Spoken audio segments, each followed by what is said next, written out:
Hello students, कैसे हैं आप। मैं सुनील आनंद सर आपके लिए आज क्लास 6 के हिस्ट्री के पॉलिटिकल डेवलपमेंट्स इस चैप्टर का एक्सप्लेनेशन वीडियो लेकर के आया हूँ। आइए शुरू करते हैं। जैसे कुषाण राजा कनिष्क के समय में मगध अपना महत्व को खो बैठा था, लेकिन वो कुषाणों के पतन के बाद एक बार फिर से मगध साम्राज्य का उदय हुआ और इस मगध साम्राज्य में तीन प्रमुख राजा हुए, जिनमें चंद्रगुप्त प्रथम, समुद्रगुप्त और चंद्रगुप्त विक्रमादित्य शामिल हैं। तो चंद्रगुप्त प्रथम से हम शुरू करते हैं। चंद्रगुप्त प्रथम ने मगध साम्राज्य की स्थापना की थी चौथी शताब्दी ईस्वी में, यानी 300 एडी के आसपास में।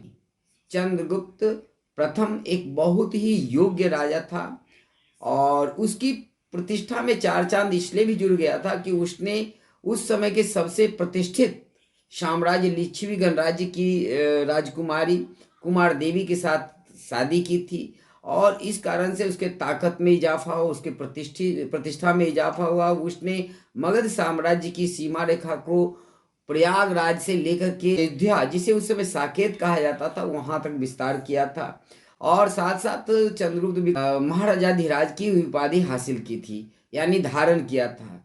चंद्रगुप्त विक्रमादित्य के बाद उसका बेटा समुद्र गुप्त उसका सक्सेसर हुआ। समुद्रगुप्त जो था वह न सिर्फ एक प्रतिष्ठित राजा था, बल्कि वह एक योग्य कवि, एक म्यूजिशियन और एक वीर योद्धा भी था। समुद्रगुप्त के बारे में हमें प्रयागराज के इलाहाबाद प्रशस्ति से पता चलता है, जिसकी रचना संस्कृत में की गई थी और जो समुद्रगुप्त के दरबारी कवि थे हरिसेन, उन्होंने प्रयागराज प्रशस्ति लिखा था और उसी से हमें समुद्रगुप्त के मिलिट्री अचीवमेंट के बारे में पता चलता है। समुद्रगुप्त ने उत्तर भारत को लगभग जीता था। समुद्रगुप्त के अधीन दिल्ली से लेकर के western part of Uttar Pradesh सब उसके अधीन थे।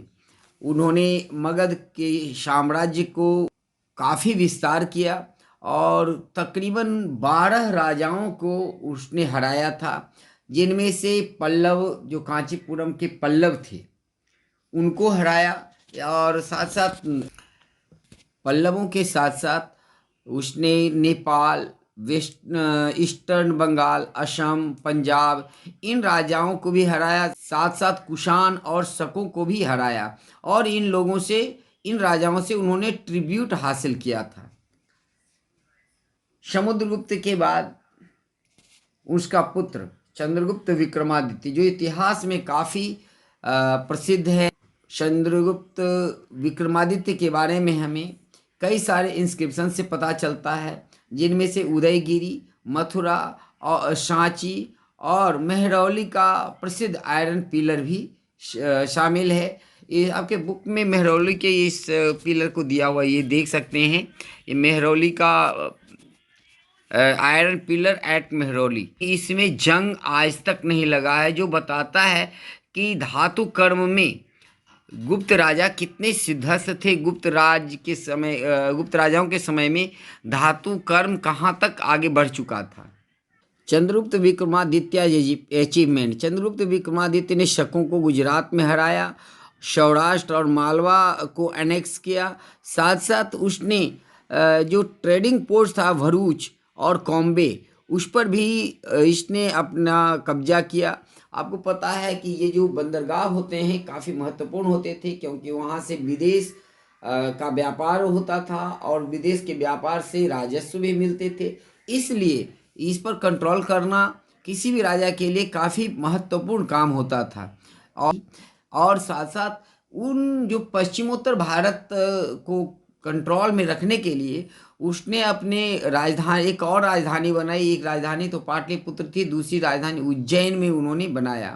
चंद्रगुप्त विक्रमादित्य इतना प्रसिद्ध राजा था, उनके राज दरबार में नवरत्न हुआ करते थे, जिनमें से कालिदास सबसे प्रमुख थे। आप लोगों ने कालिदास की कुछ रचनाओं के बारे में पढ़े होंगे, जैसे कि कालिदास ने मेघदूतम नाम की एक पुस्तक लिखी, जिसमें से एक यक्ष मेघ को दूत बनाकर संदेश भेजा था। इस पूरे कहानी को बड़े ही सुंदर ढंग से कालिदास ने उसमें वर्णित किया है। तो कालिदास जो थे चंद्रगुप्त विक्रमादित्य के नवरत्नों में से एक थे। चंद्रगुप्त विक्रमादित्य के समय में ही एक चाइनीज यात्री जो बुद्धिस्ट था, फाहियान, वो आया था और उसने उस समय के बारे में लिखा है। उससे भी हमें चंद्रगुप्त विक्रमादित्य के बारे में बहुत सारी बातें जानने को मिलती है। उसका पाटलिपुत्र के बारे में लिखा है और उसके राज दरबार का मेंटेन कैसे होता था, इन सब के बारे में लिखा है। और जो law were simple and punishment were not too severe. तो ये बहुत बड़ी बात है कि कानून जो थे बिल्कुल आसान थे, ऐसे थे जो सब आसानी से मान सकते थे, और साथ साथ पनिशमेंट भी बहुत हार्ड नहीं, लोग कानून को का पालन करते थे। इस तरह से फाहियान यहाँ बुद्धिस्ट लिटरेचर पढ़ने के लिए आया था। और ये तीन राजा थे, चंद्रगुप्त प्रथम, समुद्रगुप्त और चंद्रगुप्त द्वितीय। इन तीनों राजाओं के शासनकाल में भारत के जो मगध साम्राज्य का उत्कर्ष हुआ। लेकिन चंद्रगुप्त द्वितीय के बाद कुछ राजा और गुप्त राजवंश में भी, जैसे स्कंदगुप्त, कुमारगुप्त इत्यादि जो राजा हुए। लेकिन गुप्ता डायनेस्टी के पतन होने के बाद भारत में तीन प्रमुख राजवंश का उदय हुआ, तीन प्रमुख डायनेस्टी का उदय हुआ, जिनमें से हर्ष, जो नॉर्थ इंडिया में हर्षवर्धन था, इसके अलावा वातापी के चालुक्य थे और कांचीपुरम के पल्लव थे। हर्षवर्धन हर्षवर्धन करीब 7वीं शताब्दी में 605 ईस्वी के आसपास थानेश्वर का राजा बना, जब उसके भाई की हत्या कर दी गई। कन्नौज के राजाओं को हराया। Kannauj was relatively safe from foreign invasion as it was not very close to northwest frontier. The Gangetic Plain could also be better supervised from here. Kannauj ऐसा जगह पर बसा हुआ था हरियाणा के आसपास में, जहाँ की जो फॉरेन इन्वेशन, जो पश्चिम भारत से आक्रमणकारी आते थे, उनसे सुरक्षित था। साथ साथ जो गंगेटिक प्लेन में था, इस कारण से वो काफ़ी उर्वर था, सघन आबादी वाला क्षेत्र था। से कन्नौज को इसने अपनी राजधानी बनाया। हर्षवर्धन के समय में एक दूसरा पिलग्रिम्स, जिसे ह्वेनसांग कहते हैं, वो भारत आया था और हर्षवर्धन के कोर्ट में भी आया था। उसने हर्षवर्धन के बारे में, उसके पूरे एडमिनिस्ट्रेशन के बारे में लिखा है। हर्ष के वर्धन के बारे में इसके अलावा हर्षचरित नामक किताब से भी पता चलता है, जो बाणभट्ट के द्वारा लिखा गया है, कि पूरे नॉर्दर्न इंडिया जो आज का है वो हर्षवर्धन के राज्य के अंतर्गत हुआ करते थे। हर्षवर्धन ने इस पूरे टेरिटरी पर कब्जा किया था और जो राजा थे उनसे ट्रिब्यूट हासिल करता था। Harsha led a campaign into the Deccan but was defeated on the bank of Narmada by the Chalukya ruler Pulkesin II. जो हर्षवर्धन था वो दक्षिण भारत में भी कैंपेन करना चाहता था, लेकिन जो नर्मदा नदी के तट पर उसकी भिड़ंत चालुक्य राजा पुलकेशिन द्वितीय से हो गई और इस युद्ध में पुलकेशिन द्वितीय ने हर्षवर्धन को पराजित कर दिया। हर्षवर्धन के समय में दक्षिण में चालुक्य राजा हुआ करते थे और चालुक्य डायनेस्टी के जो सबसे प्रसिद्ध राजा थे वो थे पुलकेशिन द्वितीय। पुलकेशिन द्वितीय ने अपने राज्य का विस्तार विंध्याचल से लेकर रिवर कृष्णा तक किया था और वातापी, जिसको आज बादामी कहते हैं, उसको अपने राजधानी बनाया था।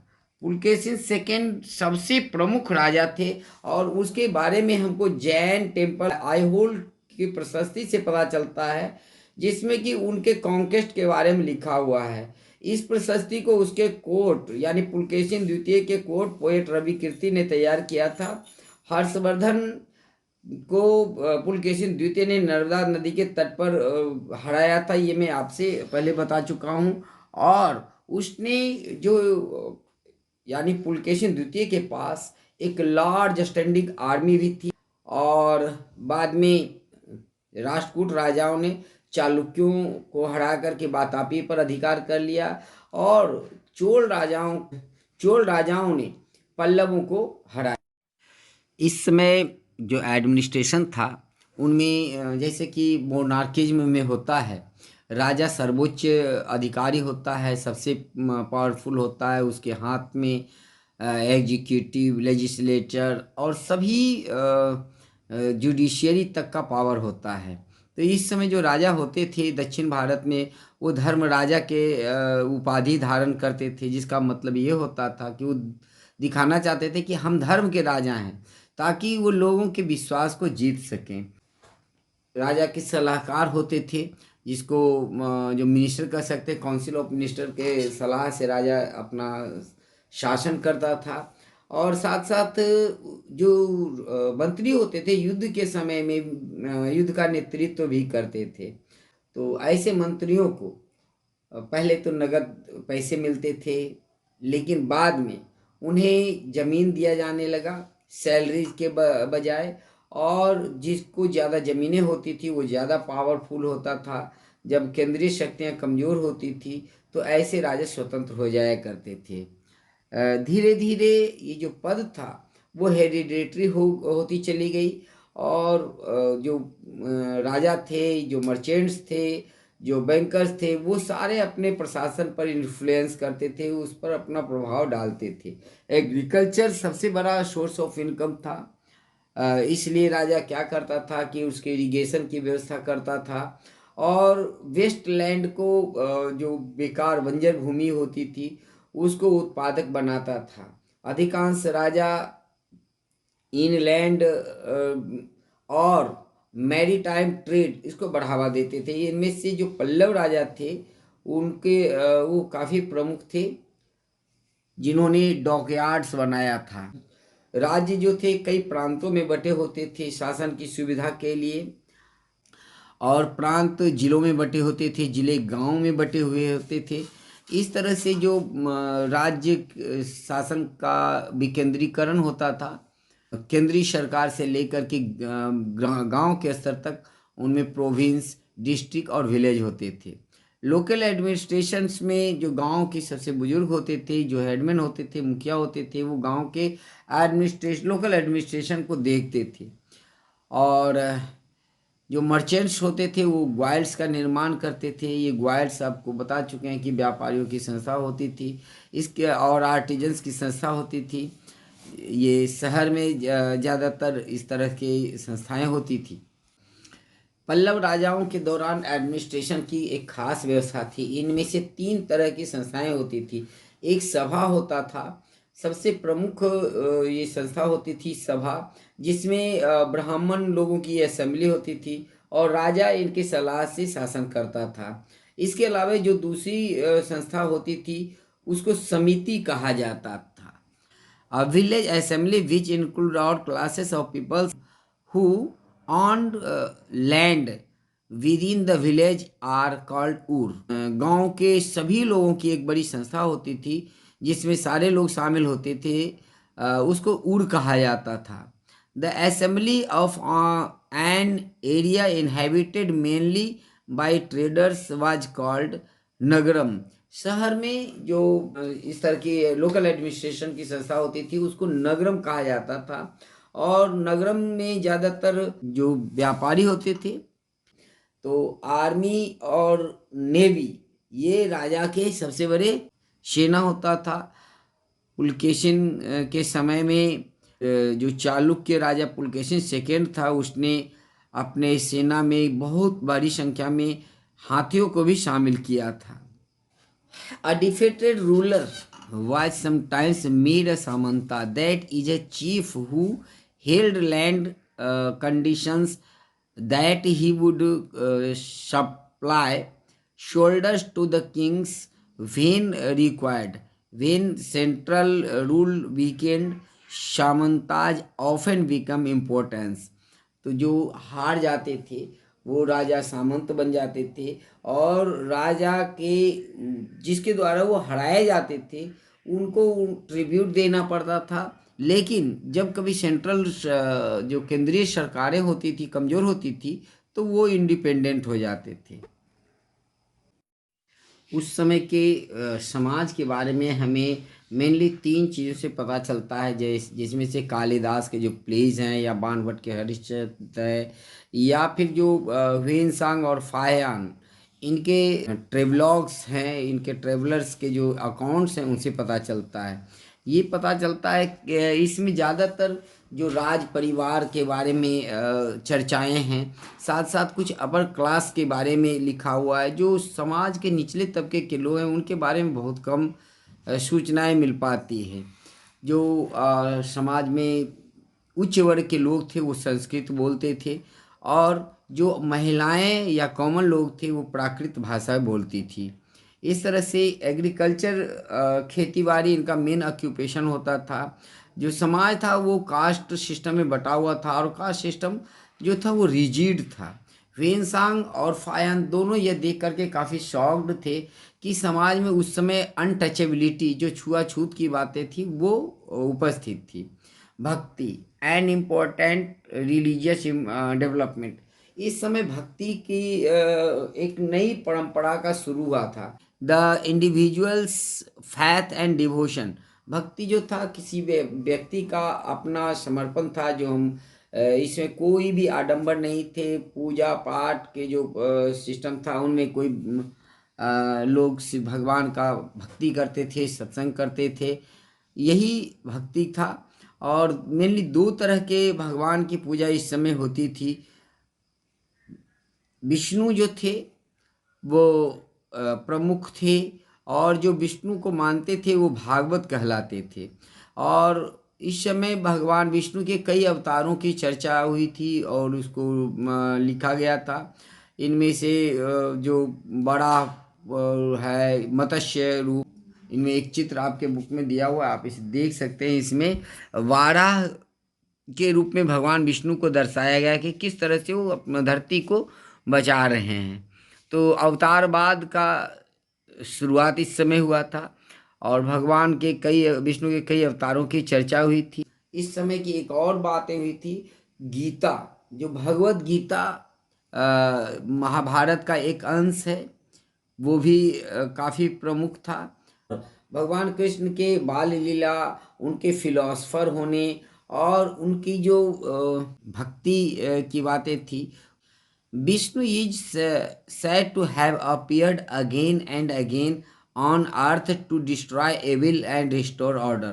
विष्णु भगवान का के अवतारवाद की चर्चाएं होती थी कि भगवान बार बार असत्य और अधर्म को समाप्त करने के लिए अवतार लेते हैं, जिनमें से कभी मत्स्य के रूप में, कभी बराह के रूप में, कभी कूर्म के रूप में। तो इस तरह से भगवान राम को भी विष्णु का अवतार माना गया, कृष्ण को भी भगवान विष्णु का अवतार माना गया। और खास करके जो कृष्ण हैं, महाभागवत पुराण में उनके बारे में बहुत सारी चर्चाएं हैं। उनके कई रूप हमको देखने को मिलते हैं। बाल्य रूप में कृष्ण, एक डिवाइन लवर के रूप में, एक फिलोसफर के रूप में। भगवान कृष्ण की जो गीता है एक प्रमुख रचनाएं हैं, जो महाभारत का एक अंश है, जिसमें उन्होंने कर्म पर जोर दिया है कि आप जैसा कर्म करोगे वैसा ही आपको फल मिलेगा। इसलिए कर्म अच्छे कीजिए, फल की चिंता किए बगैर अच्छे आप कर्म करेंगे तो अच्छा ही फल मिलेगा। इस तरह से ये चैप्टर यहाँ पूरा होता है। आपको ये वीडियो कैसा लगा अपने कमेंट बॉक्स में अवश्य लिखें। वीडियो अच्छा लगे तो इसे लाइक करें, और अपने दोस्तों के बीच में शेयर करना ना भूलें।